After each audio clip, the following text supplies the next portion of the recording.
Welcome back to another episode of The Language Journey. I am your host, Sochata, and I am absolutely thrilled to have you here with us today as we dive into a topic that touches the heart of every English learner out there, improving your listening through real, authentic conversations. Thank you, Sochata. It is truly a pleasure to be back in the studio. Hello to everyone listening at home, in your car, or perhaps while you are out for a walk. Today is going to be special because we are moving away from the dry, robotic sentences of textbooks and into the messy, beautiful world of real speech. Oh, messy is definitely the right word for it, Mr. Sarwin.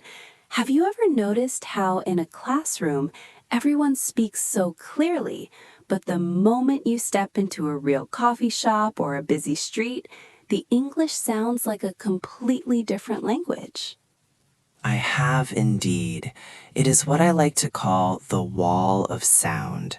Learners often hit this wall because they are trained to listen for individual words, but native speakers, we don't speak in words, we speak in clusters. We push sounds together until they blur. That makes so much sense. It is like trying to see individual raindrops during a thunderstorm. You just get soaked. But seriously, Mr. Sarwin, for our listeners who feel overwhelmed right now, how do we start to break down that wall? The first step is to stop being a perfectionist. Listeners, if you are trying to understand every single the, and, or of, you will lose the meaning of the entire sentence. You must listen for the music of the language, the stress, the rhythm, and the emotion behind the words. The music. I love that metaphor. Could you give us an example? Maybe a phrase that sounds different in a textbook versus real life? Of course. Take the phrase, "What are you going to do?" A textbook says it very clearly.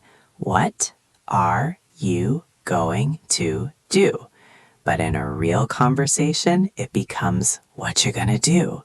It's faster, it flows, and the t sounds almost disappear. What you gonna do? It sounds so much friendlier when you say it like that. But for a learner, that can be terrifying. How do we train our ears to hear "what are you" inside that whatcha? It takes exposure, Sochata. You need to immerse yourself in natural dialogue. Don't just listen to the news. Listen to podcasts like this one, watch vlogs, or eavesdrop on conversations in a cafe if you can. You need to hear the lazy English, as I call it, because that's where the real connection happens. Lazy English. I like that. It reminds me of a time when I was first learning. I was so embarrassed because I couldn't understand a simple question at a restaurant. I felt like I was failing. It really hurts your confidence, doesn't it? It does. And I want everyone listening to know that it is okay to feel that way. Frustration is just a sign that your brain is working hard to build new pathways. When you don't understand, don't say, "I'm bad at English."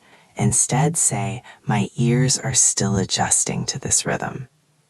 Smiling. That is such a powerful shift in mindset. It makes the struggle feel like a workout for the brain rather than a failure. So, Mr. Sarwin, let's talk about feeling. Our listeners want to know how to express emotions. How does English change when we are excited or sad? That is a brilliant question. In English, we use intonation to show how we feel. If I am excited, my voice goes high and low like a roller coaster. I can't believe we did it. But if I am disappointed, my voice stays flat and heavy. I can't believe we did it. The words are the same, but the soul of the sentence is entirely different. Wow, that was a perfect demonstration. I felt the excitement in the first one and the total defeat in the second. So for our listeners, focusing on the tone can actually help them understand the meaning, even if they don't know all the vocabulary. Exactly. About 70% of communication is nonverbal or tonal. If you can catch the vibe of the speaker, you are halfway there.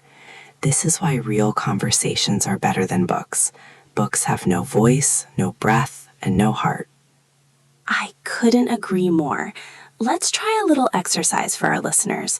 I'm going to say a sentence, and I want you, Mr. Sarowin, to tell me what feeling I am projecting. Takes a deep breath. Oh, you're here already. That sounded a bit surprised, maybe even a little bit inconvenienced, like you weren't quite ready for me to show up yet. Spot on. I was going for surprised but busy. Now, what if I say it like this? Oh, you're here already. Now that was pure joy. You were happy to see me. Addressing the listeners. Do you hear that, everyone? The already in the first one felt long and heavy. In the second, it was short and bright. This is what you need to listen for. This is so helpful. I feel like I'm seeing English in 3D now. But what about when native speakers talk over each other? Frustratedly, that is the hardest part of a group conversation. The group dynamic. It is a chaotic dance. My advice, don't try to follow the whole dance. Pick one person and follow their rhythm. Eventually, you will start to see the patterns of how people interrupt politely, or how they agree using small sounds like right, or totally. Oh, I call those listening noises. They show you are engaged without actually saying much. It's like a secret code for I'm with you. Exactly. I'm with you. Using those sounds make you sound so much more natural. It removes the pressure of having to give a perfect response. Just a yeah or a true at the right time can make a world of difference in a real conversation. We've covered so much today, from the music of language to lazy English and listening noises. Mr. Sarowin, if you could give our listeners one final piece of advice for their journey this week, what would it be?